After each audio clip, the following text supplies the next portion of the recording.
दोस्तों, आप सभी को जेएसआर क्लास में एक बार फिर से स्वागत है। आप सभी के बीच हम लेकर आए हैं एग्जाम के मद्देनजर रखते हुए एक शानदार हेडिंग जिसको हम बोलते हैं प्रतिरोधों का संयोजन। ये प्रतिरोधों का संयोजन क्या होता है, इसके बारे में हम क्या करते हैं, पहले चर्चा कर लेते हैं।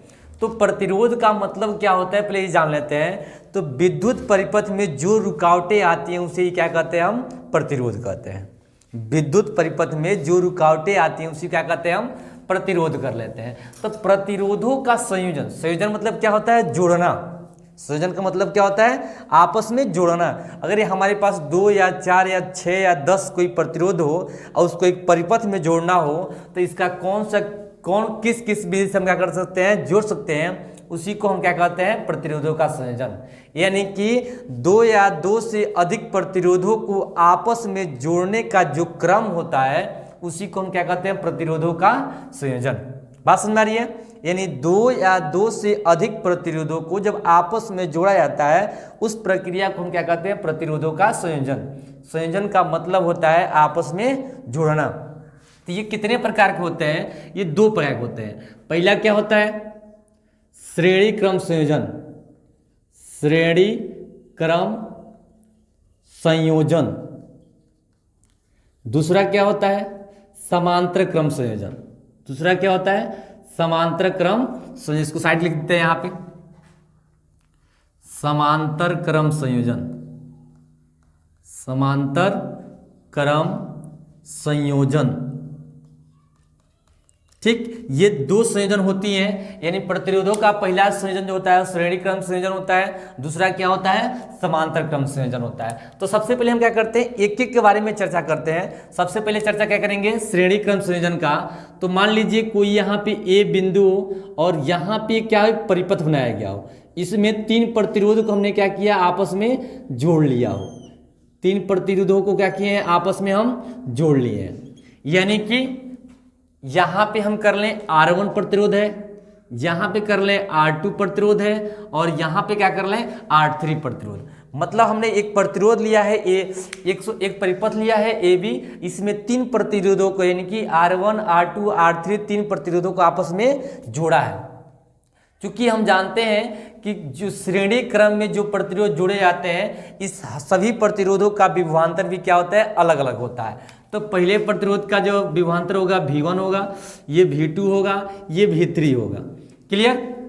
आज में तो हम जान लेते हैं सबसे पहले, ये तो फिगर हो गया, ये जान लेते हैं कि इसे श्रेणी क्रम में संयोजन किसे कहते हैं। श्रेणी क्रम संयोजन किसे कहते हैं? तो ध्यान दीजिए कि वे क्रम प्रतिरोधों का वे संयोजन जिसमें पहले प्रतिरोध का दूसरा सिरा दूसरे प्रतिरोध के पहले सिरे से जुड़ा हो, इस प्रकार के संयोजन को हम श्रेणी क्रम संयोजन कहते हैं। एक बार फिर से ध्यान सुनिए कि वे संयोजन जिसमें पहले प्रतिरोध का दूसरा सिरा, इसको हम कह लें पहला सिरा, इसको कह लें दूसरा सिरा, इसको पहला सिरा, इसको दूसरा सिरा। यानी कि वे क्रम जिसमें पहले प्रतिरोध का दूसरा सिरा दूसरे प्रतिरोध के पहले सिरे से जुड़ा हो, तो ऐसे क्रम को हम कहते हैं श्रेणी क्रम संयोजन कहते हैं। आई होप इस चीज समझ में आ रही है। एक बार इसको हम क्या करते हैं, राइट कर लेते हैं। देखिए आपके सामने लिखा गया है कि वे संयोजन जिसमें पहले प्रतिरोध का दूसरा सिरा दूसरे प्रतिरोध के पहले सिरा से जुड़ा हो उसे श्रेणी क्रम संयोजन कहते हैं। आई होप ये चीज समझ में आया होगा।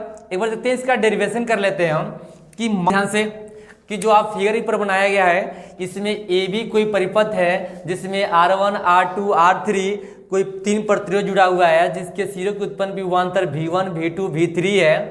तब इसमें जो धारा बढ़ रही है वो I है। ध्यान रखिएगा, श्रेणी क्रम में धारा नियत होता है और विभवांतर सभी सिरों पे बदलता रहता है। सेम ये हो गया। अब आते हैं हम ओम के नियम से। किसके नियम से? ओम के नियम से।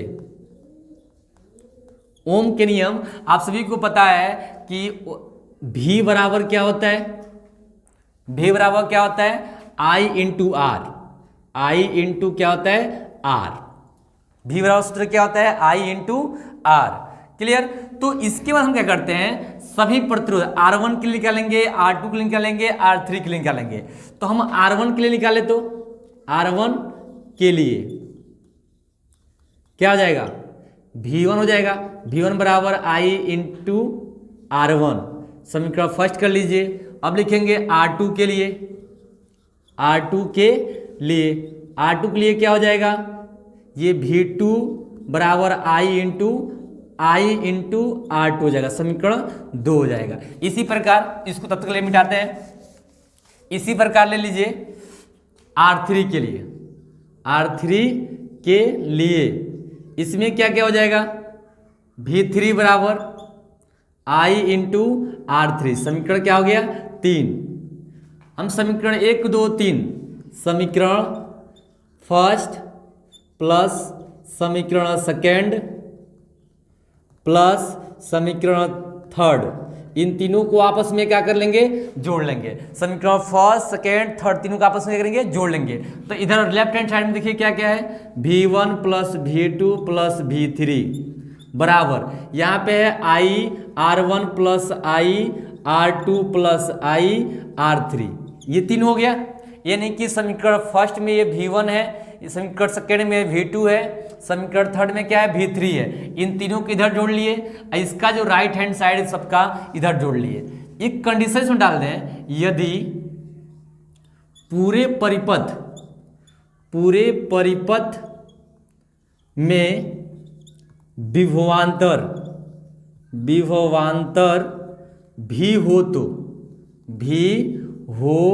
तो यानी पूरे परिपथ में विभवांतर क्या हो, भी हो, तो V बराबर सूत्र क्या हो जाएगा, V1 plus V2 plus V3। यानी कि V1 V2 और V3 जब क्या लिखेंगे, सिर्फ हम V लिखेंगे, तो V बराबर क्या हो जाएगा, इधर I कॉमन कर लीजिए सब में से, I क्वेश्चन में जाएगा R1 plus R2 plus R3।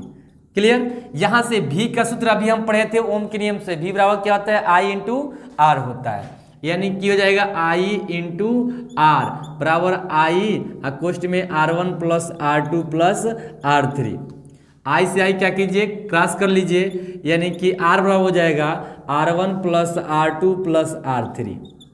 ये क्या है, अगर कोई प्रतिरोध को श्रेणी क्रम में जुड़े हों, तीन प्रतिरोधों को श्रेणी क्रम में जुड़े हों, तो इसमें इसका तुल्य प्रतिरोध क्या होगा, तीनों प्रतिरोधों के योग के बराबर इसका तुल्य प्रतिरोध होता है। आइए पे चीज समझा रही है।